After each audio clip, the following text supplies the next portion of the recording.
All right. Hello and welcome to the Wikibrands Collective webcast. My name is Doyle Buehler, and we're an on-demand collective of professional transformation talent that is rocking the boat on the wave of disruption.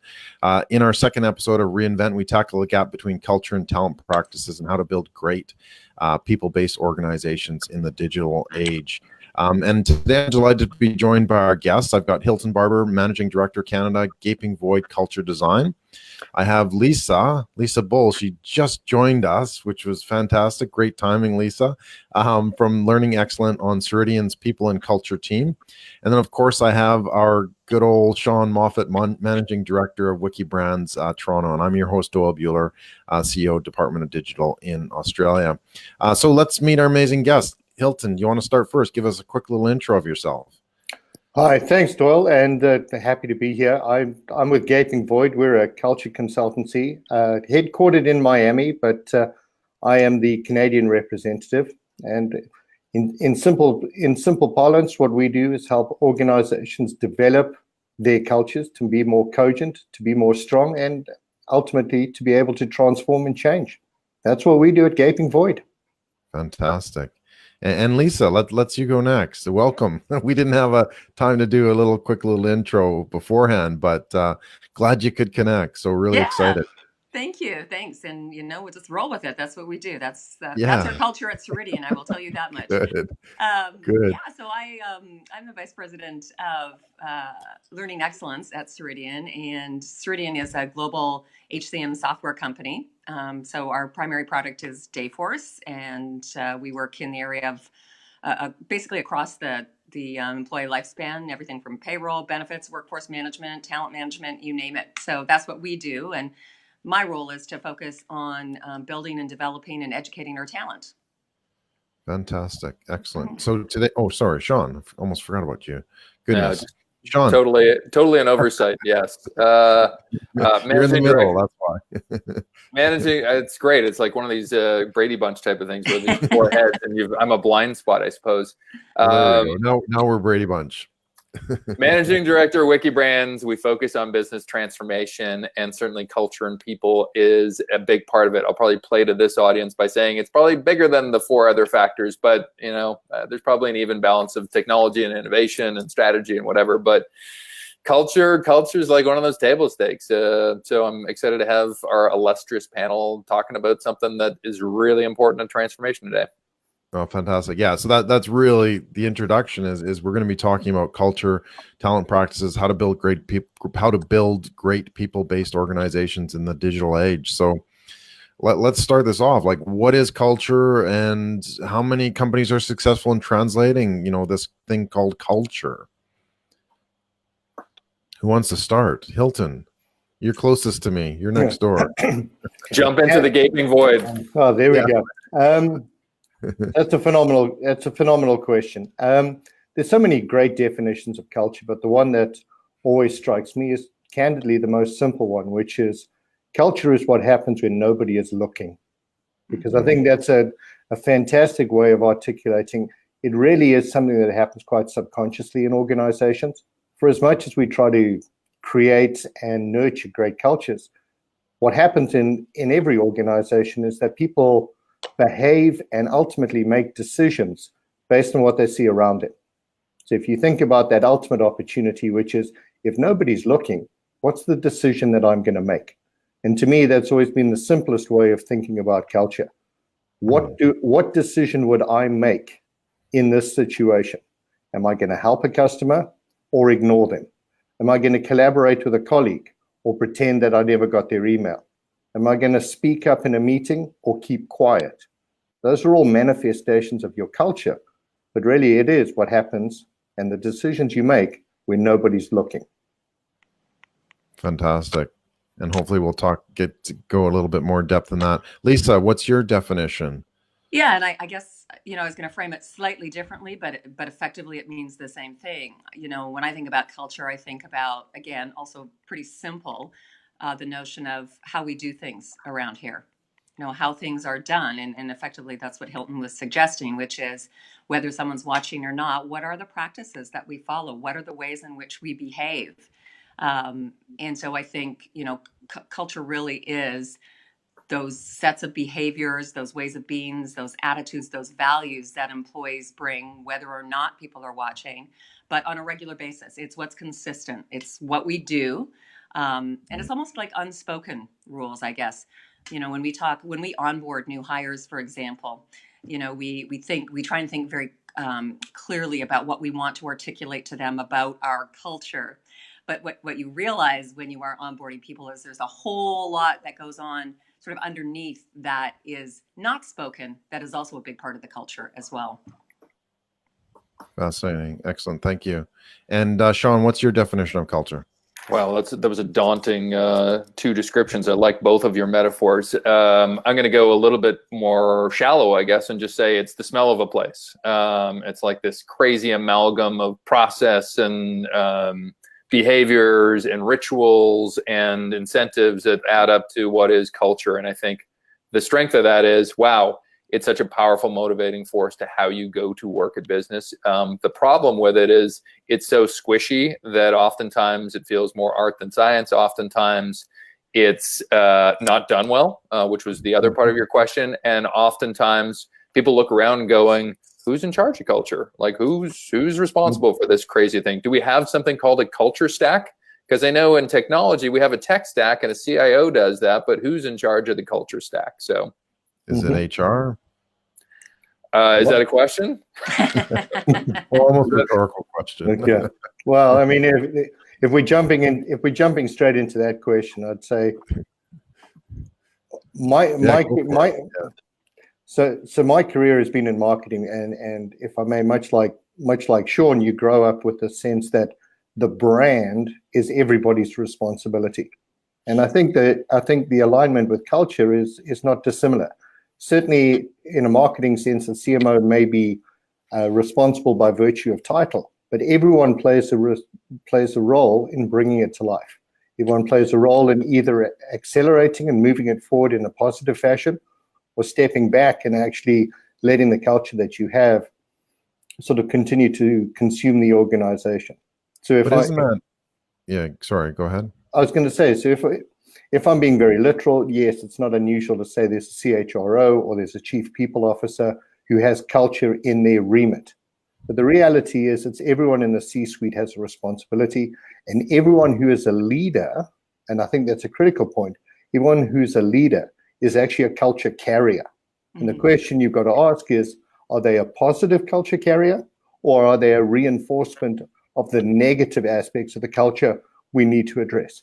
Yeah, because I was even going to ask, as well as that, if you could have a negative influence within your culture, and it's not necessarily representative of your culture, but that sort of the personal side of things. But don't need to answer that. But is it getting better or worse overall? Like, what are we seeing? I was going to jump in and just say, if it's okay to say that at Ceridian, we actually have, my boss is actually the chief people and culture officer. Wow. So so we've gone so far as to clearly articulate that it's not just part of her remit, it is the primary focus of her work is people and culture. But I agree that it's not just hers, that our entire executive leadership sets the tone. And I was thinking almost of an analogy, waxing poetic this morning, but I was thinking almost like a family. It's the folks at the top that really do set the tone for culture. And you can have the best ideas, you can have the best programs about culture, you can have a stated set of values and all the rest of that. But if you're not seeing that in action by the people at the top of the organization, I think it simply doesn't happen. And so, when we talk about culture and when we work on culture at Ceridian, it is a big focus of what we do. We spend a lot of time with our senior leaders, making sure that they understand what is it that we want here? How is it that we want to do things around here? And spend time talking with them, educating, making sure they're aligned, trying to understand any questions or concerns they have with the way we might be trying to lead our culture. Because again, if they're not genuinely on side and on board, it won't happen. It doesn't work. Well, I like what you said, Sean. You said it was kind of squishy, right? It's hard to define. So Lisa, on that side of things, like how do you actually define that for that person within an organization like Ceridian? Yeah, you're right. It is. There are squishy parts of it without question, but there are also, I think, some foundational pieces to it. So, for example, at Ceridian, we have something called Our Way. It is a set of values that we rolled out probably about 2.5 years ago. But Our Way is our culture statement. It is the way we do things, and so we have articulated that very specifically. And as I said, that's backed up by a set of values. And so when we first built Our Way and created it, it was a collaborative exercise. So it wasn't a top down, here's how we're going to do it. It was involving leaders, involving employees in the creation of that. And then it really was, I actually did a road show where I went out and met with leaders, had the conversation about what it meant, what the values stood for, took lots of feedback and input, because we knew that they needed to be able to own it, to then be able to model it and grow it across their functional areas and teams. Mm-hmm. So I'm gonna add to what Lisa said, and I think fantastic that they've gone to that level of discipline and rigor. I think I always take umbrage with the notion that culture is a squishy thing. In so much as I think it's only squishy if it's not a full-on commitment by the executive leadership. If it's something that is a passing thing, it's something we do at a moment of crisis, then I would suggest absolutely, because then it's a job half done. But if it's a genuine commitment, if it's a genuine recognition that culture is actually an accelerant of your business, because what it ultimately does is reduce complexity. If you've got your culture operating well, it reduces complexity, because it reduces that moment where people say, how do I act in this moment? How do I behave? And if you don't have that sorted, then what you're doing is creating complexity. And candidly, in the world that we're in right now, if you're adding complexity, you have failed as a leader. That's why I would suggest that culture is the hardest thing that you can do, because it's the hard skills that you need of leadership, of commitment, of focus, and of discipline. You get those things right, you get your culture right. So is it getting better or worse then overall? Like, because it sounds like we're becoming more and more aware of culture, because 10 years ago, we wouldn't necessarily have, that sort of position in a leadership role. So is it getting better or worse overall? Well, I'm going to give you two answers, and this is me sitting candidly right on the fence. If you look at the amount of attention and commitment in terms of dollars, absolutely. The amount of conversations, I think Lisa and I would both agree, those have raised in terms of tenor and in terms of the level of executives that are participating. That's a good point. I think the negative point is if you look at a decade of Gallup employee engagement results across the world, those have remained flat for over a decade. So for the billions of dollars that we've spent talking about things like employee engagement, we haven't moved the dial at all. So I give a thumbs up for the amount of leaders that are now realizing we need to get into this culture thing if we're going to survive, but we've still got a long way to go, would be my perspective. Yeah, there seems to be, if I was to use the metaphor of innovation, every company wants to be innovative. Every company, and we talk a good game, and at your quarterly shareholder things, you probably at least allude to something happening. And there's something called innovation theater, where it's just like we show that great room that we're never going to execute. And I find at times culture is like that. And it really comes down, at least in my experience, to two things. What level of time organizationally are you willing to spend on this culture thing? Is this the offsite that you do once a year and then go back to your regular job? And then the second thing is, what are you incentivized by, right? Because oftentimes you're governed by whatever you're going to be measured against. We're human. It's just, we're wired to do that. And if your incentives are fully driven by profit or something that is only tangentially related to culture, then you're obviously going to make activities and make decisions based on that. So I think, culture has the gap between, aspiration and reality, I think. Although, I wanted to jump in and say, I agree with Hilton, is that it does require a commitment, and it is a lot of work. Like there's absolutely no question about it. If you If you want to do it properly, it requires deep commitment, again, at the senior level. You know, when I think about, for example, our way and our set of values, and the amount of time and energy, for example, that myself and my colleagues have invested in not just talking about it, not just putting posters on the wall, but deeply embedding it, for example, in the way we reward and incentivize people. To your point, Sean, you know, we have Our Way awards. We have folks heading off to our President's Club next week who are recognized because they demonstrated the values that we say are important. We have it built into our performance development approach. So, you know, I think it's getting better when you're willing to put in that hard work. You know, I think, again, agreeing with Hilton that if it's just something that you do occasionally, tangentially, it's not working. Sean, let me add another dimension, because your point about rewards is well made.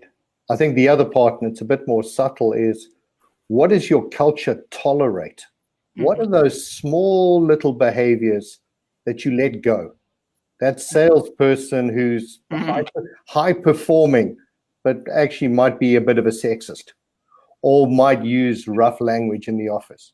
Reality is, if you tolerate that, that's almost as much of a bullet in your culture as what you reward. And I think often we spend a lot of time and you and Lisa are absolutely bang on. You've got to give rewards for people who are positive culture carriers. But you've also got to take as equally a hard look and say, what are the small little behaviors that we're tolerating? And in fact, those can often be even more insidious and debilitating. And that just comes back to that notion of it's hard work, right? And that commitment, because you're right. Although I don't know why you use the example of a salesperson, Hilton, because I'm sure that never happens. No, not at all. Heaven forbid. I love my sales colleagues. But I think you're right, because that is actually where sort of the pedal hits the metal. Is that the expression? I think for me anyway, easier, you know, it's certainly some of the reward stuff is easier and it feels good and you know, people enjoy that. But you're absolutely right. Part of my role is working also in compliance and the issue of training employees around things like harassment and those kinds of behaviors that we want to eliminate in an organization. And that's the really hard stuff. Is an organization really prepared to say, no, we draw the line at this. That's not part of the compass we've given you. And we will take action. That's hard. And I think, Lisa, just if I may, just a final build on that, I think it's also the actions that you take when people stray. Because I think nothing more visibly shows your commitment than saying, look, this is a high-performing person, but they're actually culturally toxic. Yeah. You know, and if you look at the stuff that Reed Hastings over at Netflix talks about, he has a very hard line on, you know, whether it's a no assholes rule or never hire toxic people, because they will debilitate you quickly, regardless of how well they perform. So you've got to look at the impact of the people on the culture and then look at the competencies and capabilities afterwards. Yeah. That raises the whole question, though, is can the whole culture be toxic too?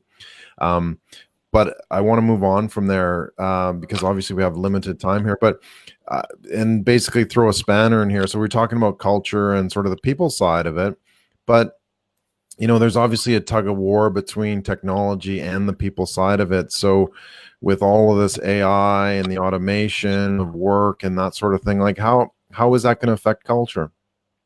Or will it, I guess, is the other side of it too.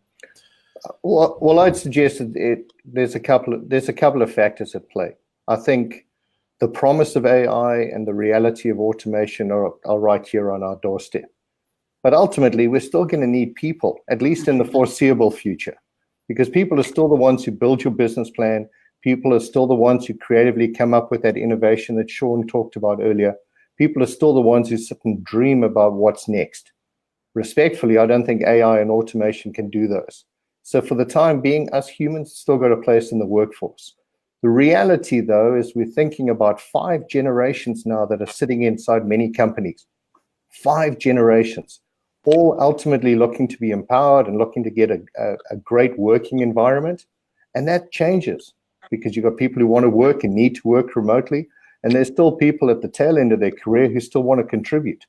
So I think, candidly, this notion of digital transformation and the impact on culture is going to be one of the thorniest and messiest little things that we're going to deal with, but we're going to be dealing with it for a while, because I still think ultimately humans, go team human, are still going to be around for a while, and we're still going to need to think about how do we motivate, how do we catalyze, and how do we incent and empower the people inside our building so we can be the best company we can be. That's culture. Yeah. So Hilton, you think it's going to take us a while? Lisa? I was just going to say, Yeah. I'm not sure that it's an either or. I think that, digital technology, AI, all of those things can exist, alongside of our commitment to culture. I think part of our job, part of my job, and folks who work in the area of people and culture is to figure out how do those things work together? How do we collaborate? How do we use technology to maximize our performance, to increase innovation? So I think, our job really is to look at how do we work together. Mm-hmm. Sorry, the last part cut off. Yeah, I was just saying, I think our job is to figure out how do we help people partner with, use, maximize technology, as opposed to thinking about, it's it or us. I think we can work together, and that's I see that as part of my role, is to really figure out how do we use the technology. And there's I'll just give you one example. We've started using some collaboration tools and technology through Microsoft, and the ability now, for example, for us to build a collaborative culture. So we have offices across the globe. My team, for example, is spread out in Canada, in the US, in Mauritius. I can now host a team meeting with all of those folks, just like we're doing now. We can pull up the Brady Bunch image. We can all be together. We can see each other.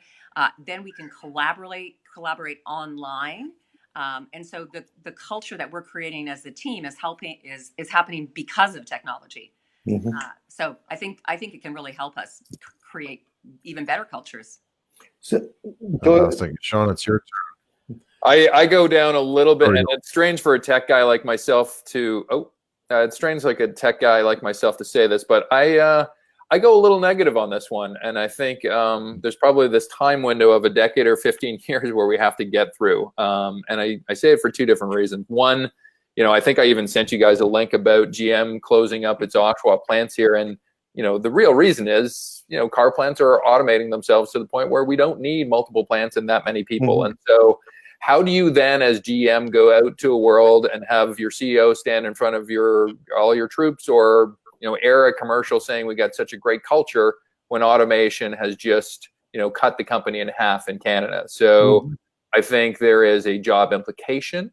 I think the second part of it is, if you love change, you're going to love digital and technology. Like if you are wired for change and unlearning and relearning, you'll love it.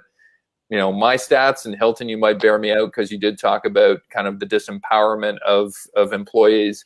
I think there's only about 30% of us that are empowered in our jobs or feel like, some sense of affinity for our companies. And I think those people probably are in jobs that are change and empowerment driven. And if you're not, you probably look at this tech wave as being foisted upon you, and you'll be affected by it as opposed to be part of it. So I think, I'm going to take a little bit of a negative take here and say the killer apps that we see, like Slack not allowing you to be in those crazy email chains, and video conference tools allowing you not to travel halfway around the world for that meeting just for your 10-minute presentation.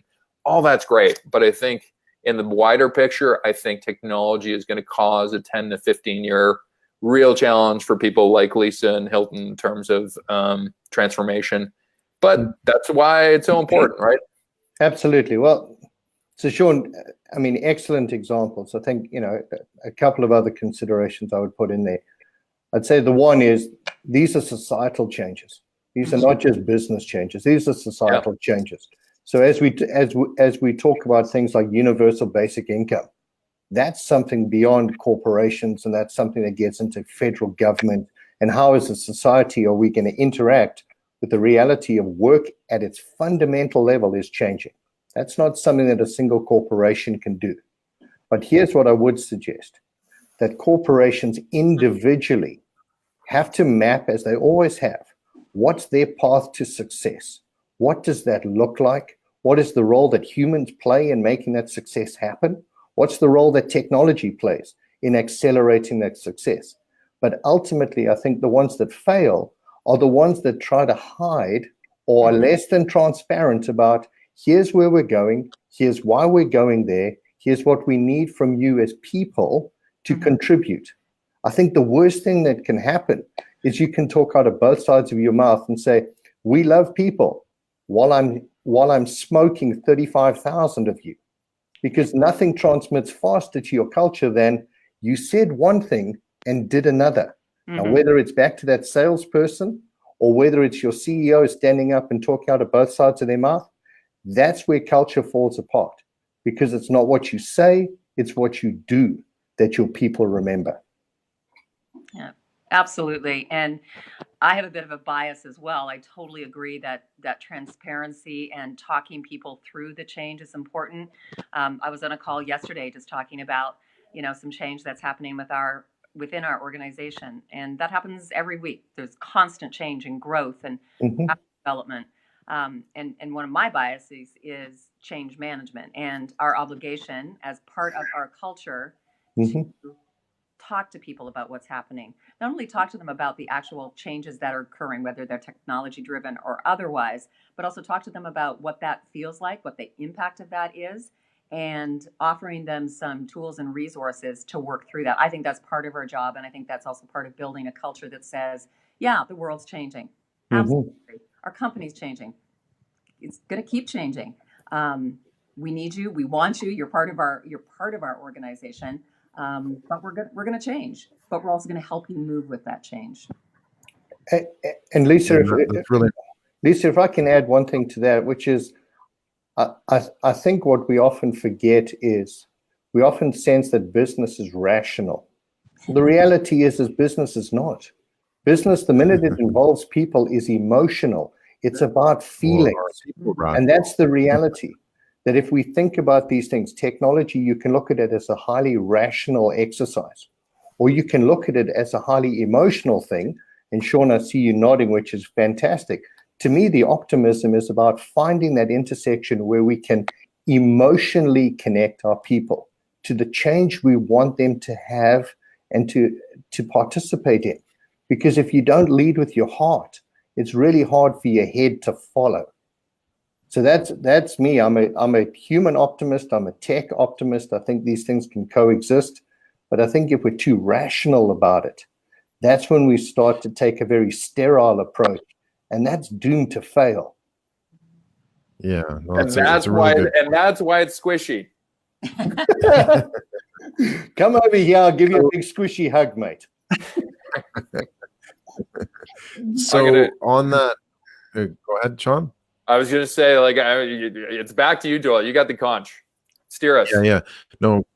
Well, it just sort of the final steps we can sort of talk about that we've got time to talk about.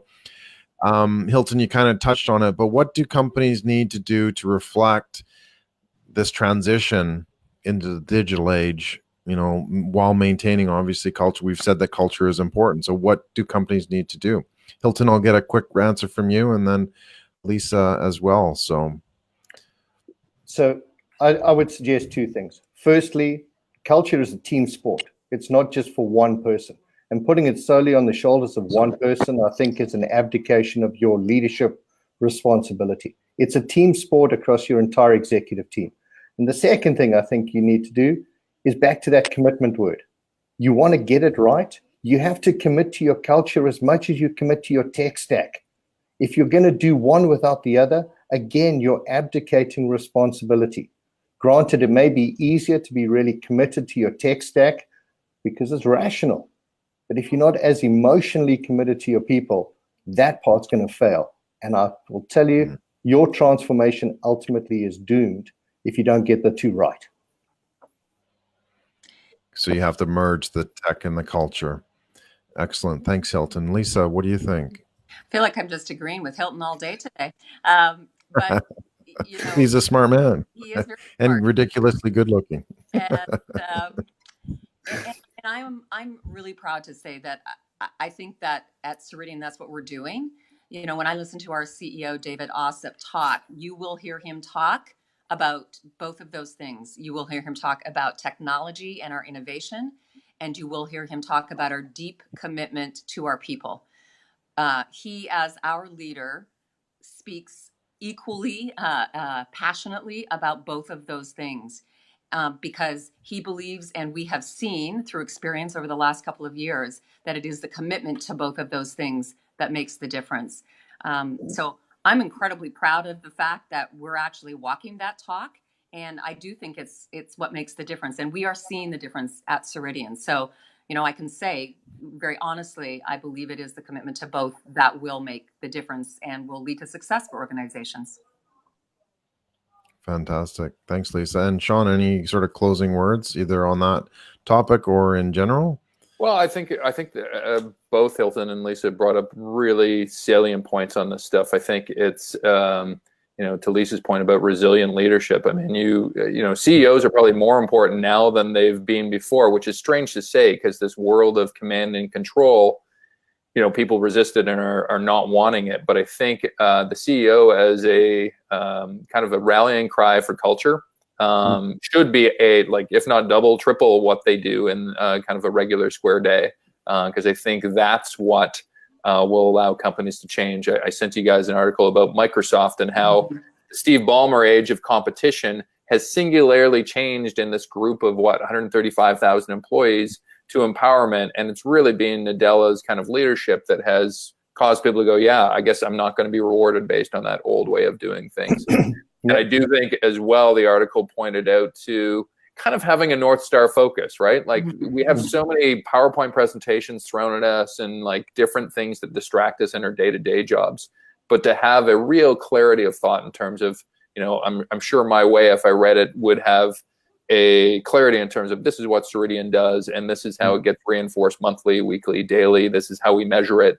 And so having a real clarity of what you want to become and being choiceful about it. I know there's so many different variants to this. Maybe we can get the whole gang back together again, next month to talk about a different facet of culture, because I hate to say it, it's squishy, but it's also very expansive. So back to you, Doyle. All right, cool. So one last point. You get so shameless plug. We are at Gapingvoid. We're delighted because Microsoft has been a client of ours for over a decade. So when Satya Nadella, who has said his role is Chief Culture Officer, not Chief Executive Officer, he's gone as far as saying Chief Culture Officer, and he is a breath of fresh air within that organization. And I would suppose he is the best example that you can shift a culture at scale, because you're right, you're not talking about 250 employees, which is relatively easy. You're talking 135,000 globally. So he is a remarkable case study of what commitment and focus on culture can do. And I think if you need look no further than Microsoft's stock price to see that culture actually has a hard business outcome and a hard business impact. And I think you can single-handedly congratulate Satya for being a leader who gets that. Culture can drive business outcomes. And that's probably the non-squishy part of the equation. Fantastic. And Hilton, how can people get in touch with you? My website, LinkedIn, I'm sure there's going to be some notations under this, but please just reach out. hbarbour@gapingvoid.com. Love to chat about culture any day of the week. Excellent. And Lisa, how can we get in touch with you? Lisa.bull@ceridian.com. Cool. And Sean? Well, we got the webcast here, so I'm just going to let that speak for itself. My North Star focus is 2 on our webcast. They're good. This one's been one of our best. Perfect. Excellent. So thank you so much for watching. Thank you so much, Lisa and Hilton. And for the watchers who are listening to the Wikibrands Collective, the Reinvention webcast, go to wiki-brands.com/webcast for more episodes like this on some of our other amazing think tank discussions.